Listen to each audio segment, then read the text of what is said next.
cuán firme cimiento se ha dado a la fe de Dios en su eterna palabra de amor. Con el propósito de compartir con usted las inmutables verdades de la palabra de Dios, presentamos A través de la Biblia, un estudio detallado y sistemático de toda la Biblia que le ayudará a conocer lo que Dios ha revelado para nuestro provecho espiritual. Estos estudios bíblicos fueron diseñados y elaborados por el Dr. J. Vernon McGee, versado maestro de la Biblia, quien dedicó la mayor parte de su vida a la enseñanza clara y sencilla de la palabra de Dios. Acompáñenos, pues, mientras avanzamos en nuestro recorrido a través de la Biblia. Cuán firme cimiento la palabra de Dios. Es un gozo estar nuevamente con usted, amigo oyente, para traerle otro estudio de la serie A través de la Biblia. En nuestro recorrido bíblico, amigo oyente, continuamos hoy avanzando por el Antiguo Testamento y llegamos al libro de Jonás. Y quisiéramos decir al mismo comienzo que son muy pocos los que se han interesado por elaborar estudios en libros como este. Damos gracias al Señor por el autor de estos estudios bíblicos, el Dr. J. Vernon McGee. Durante todo su ministerio, él se dedicó a proclamar y a enseñar la palabra de Dios con denuedo, manteniéndose fiel a Dios y a su palabra. A través de los años, él escribió en cuanto a algunos libros de la Biblia que han sido descuidados. Él escribió sobre el pequeño libro de Ruth, también sobre el pequeño libro de Esther. Asimismo escribió sobre varios de los profetas menores. En efecto, en nuestro estudio del Antiguo Testamento, vamos a llegar al libro del profeta Sofonías, del cual él escribió en cuanto al lado oscuro del amor. De igual manera, el Dr. McGee escribió en cuanto a temas del Nuevo Testamento. Su mayor deseo y propósito era proclamar y enseñar todo el consejo de Dios. Y nosotros vamos a entrar en este libro de Jonás con este mismo propósito en mente, porque así lo estableció el Dr. McGee al fundar este ministerio a través de la Biblia. Lo que hacemos es tratar que la gente se interese en la totalidad de la palabra de Dios y no solo en algunas porciones aisladas. Ahora, Jonás es uno de los libros que ha sido más ridiculizado que ningún otro libro. Desafortunadamente hay muchos creyentes que, sin pensarlo, han difamado este importante libro del canon de las Escrituras, sin darse cuenta que estaban haciendo algo en favor de los que critican las Escrituras, e inocentemente están siendo embaucados por los escépticos. Hay también creyentes que cuando escuchan algo que es muy fuera de lo común, dicen, bueno, eso se parece a la historia de Jonás. Y lo que ellos en realidad están diciendo es que es algo muy difícil de creer, o tal vez imposible de creer. Este libro, por tanto, ha sido atacado probablemente más que cualquier otro libro de la Biblia. Y creemos que podemos ver las tácticas que está utilizando aquí el enemigo. Debido a la lucha espiritual que existe, las tácticas del enemigo consisten siempre en buscar los puntos débiles en la línea de la oposición. El centro es atacado en ese punto. Juzgando por este criterio, hay muchos críticos que han llegado a la conclusión de que el libro de Jonás es la parte vulnerable de la información divina. Este es el punto donde el enemigo ha apuntado su artillería más pesada. Como resultado, el creyente promedio piensa que este es el eslabón más débil en los 66 eslabones de la cadena de la Escritura. Y si un eslabón se rompe, entonces toda la cadena se rompe, por supuesto. ¿Es entonces el libro de Jonás el talón de Aquiles de la Biblia? Bueno, lo sería si aceptáramos la explicación ridícula que dan los críticos. Los que tradujeron la Septuaginta fueron los primeros en cuestionar lo razonable de este libro. Ellos establecieron, por así decirlo, las normas para las críticas que han llegado hasta nuestros propios días. Y el método del modernismo es el de alegorizar el libro y clasificarlo junto con novelas como las de Robinson Crusoe, por ejemplo, o Los viajes de Gulliver. Es un antiguo método del modernismo, pero hoy el liberalismo utiliza las mismas tácticas y hacen de esto una alegoría que en realidad nunca tuvo lugar. Algunas de las extravagantes teorías de los críticos son tan inverosímiles y exageradas que en realidad son casi ridículas. Es mucho más fácil creer el libro de Jonás como se nos presenta que el creer estas explicaciones. Ahora quisiéramos compartir con usted, amigo oyente, algunas de las explicaciones extravagantes en cuanto a este libro de Jonás. Algunos críticos, que no tienen ni un ápice de evidencia para su declaración, afirman que Jonás era el hijo de la viuda de Sarepta. Eso en realidad es irse demasiado lejos. Hay algunos que han presentado la teoría de que Jonás tuvo un sueño en el barco mientras dormía durante la tormenta, y que el libro de Jonás es el relato de ese sueño. Amigo oyente, uno tiene que ser un buen soñador para tener un sueño así. Ahora hay una tercera explicación que han sacado.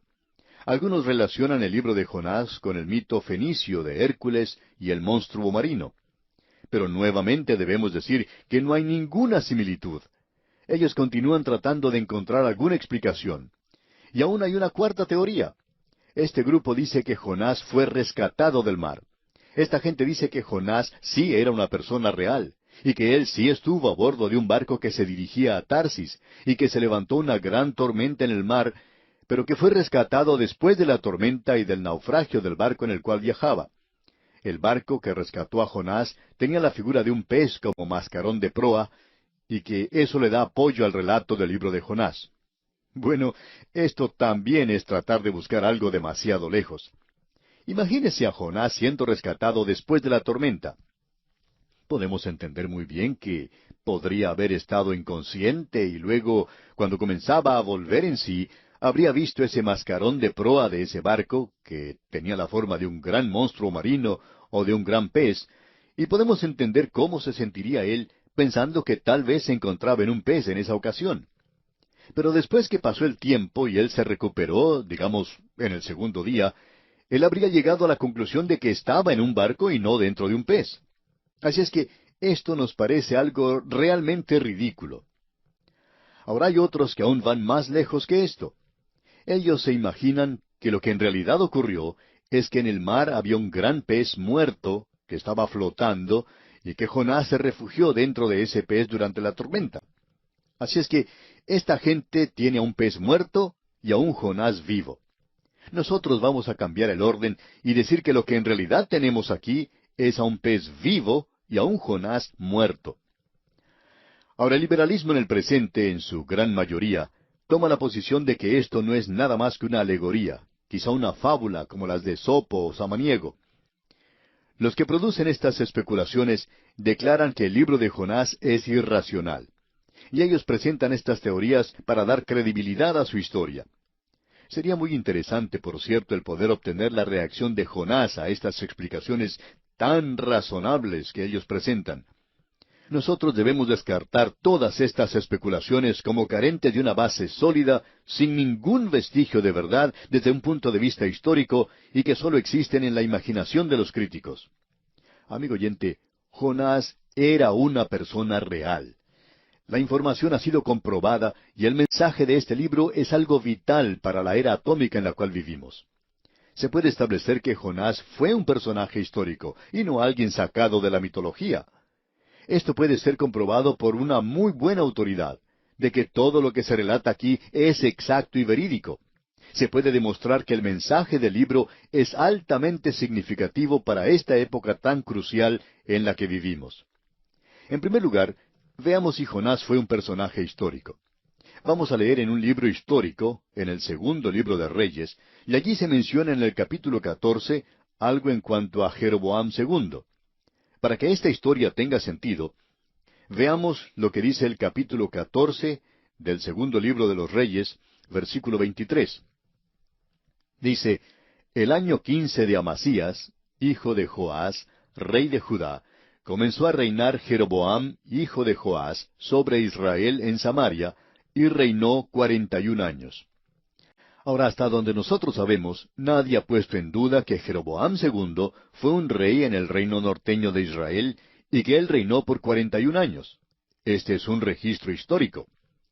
Los versículos 24 y 25 de este mismo capítulo 14 del segundo libro de Reyes continúan diciendo, «E hizo lo malo ante los ojos de Jehová, y no se apartó de todos los pecados de Jeroboam, hijo de Nabat, el que hizo pecar a Israel. Él restauró los límites de Israel desde la entrada de Hamat hasta el mar del Arabá, conforme a la palabra de Jehová, Dios de Israel, la cual él había hablado por su siervo Jonás, hijo de Amitai, profeta que fue de Gad-Efer. Ahora Jonás era un profeta en el reino del norte. Aquí tenemos un registro histórico en cuanto a él. Debemos notar que Jeroboam era una persona real, que Israel era una nación real, Hamat era un lugar verdadero. Y es muy improbable que el Jonás que se menciona aquí sea simplemente un producto de la imaginación. Aquí tenemos un relato histórico y es razonable concluir que Jonás es un personaje histórico. En cierta ocasión, una persona de tendencia liberal dijo que Jonás era nada más que un personaje mitológico. Entonces la persona que le escuchaba, que era un pastor, le sugirió que leyera este pasaje del segundo libro de Reyes, capítulo 14, que acabamos de leer. Este hombre leyó el versículo 25 2 o 3 veces. Posiblemente él ni siquiera se había enterado que había un versículo así en la Biblia. Entonces dijo, bueno, allí se está hablando de otra persona llamada Jonás. El pastor le dijo, bueno, eso es interesante. El libro de Jonás dice que vino a Jonás, hijo de Amitai, palabra de Jehová. Le dijo el pastor que Jonás era un hombre fuera de lo común, por cierto, que no era un nombre como Pérez o González, sino un nombre bastante fuera de lo común.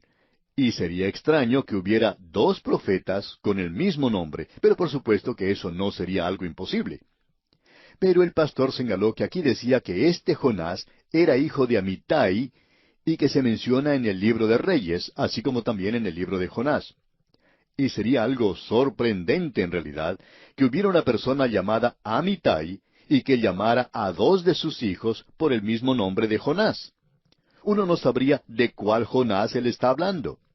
Y es muy improbable, por cierto, que hubiera dos personas que se llamaran Amitai y que hubieran tenido dos hijos llamados Jonás. Y mucho más improbable aún es que estos dos personajes llamados Jonás fueran profetas en ambos casos. El paralelo que existe aquí, amigo oyente, es demasiado fuerte. Y uno debe llegar a la conclusión de que se está hablando aquí del mismo Jonás. Esto nos recuerda la respuesta que dio Mark Twain a aquellos que decían que Shakespeare no había escrito a Shakespeare. La respuesta que él dio es que estaba de acuerdo que Shakespeare no escribió Shakespeare, sino que esto fue escrito por una persona del mismo nombre. Ahora, lo que tenemos aquí no es a otro hombre, porque él tiene el mismo nombre y es el mismo hombre. Es la misma persona con el mismo nombre. Así es que será completamente ridículo el tratar de presentar a un segundo hombre que tiene todos estos requerimientos. De modo que el período de tiempo entra muy bien con el período de tiempo en el cual Jonás aparentemente tuvo esta experiencia que tenemos ante nosotros. Así es que tenemos la información en cuanto a Jonás, el hijo de Amitai. Él es, por tanto, un personaje histórico. Y lo que hace de todo esto algo bastante interesante es lo siguiente. Nosotros acabamos de estudiar el libro de Abdías. Hasta donde sabemos nosotros, no hay ningún ser humano que haya criticado o puesto en duda la existencia de un hombre llamado Abdías, quien escribió el libro de Abdías. Sin embargo, no existe ninguna información histórica, ya sea en el Antiguo o en el Nuevo Testamento en cuanto a Abdías. Y estas personas le aceptan sin ninguna dificultad.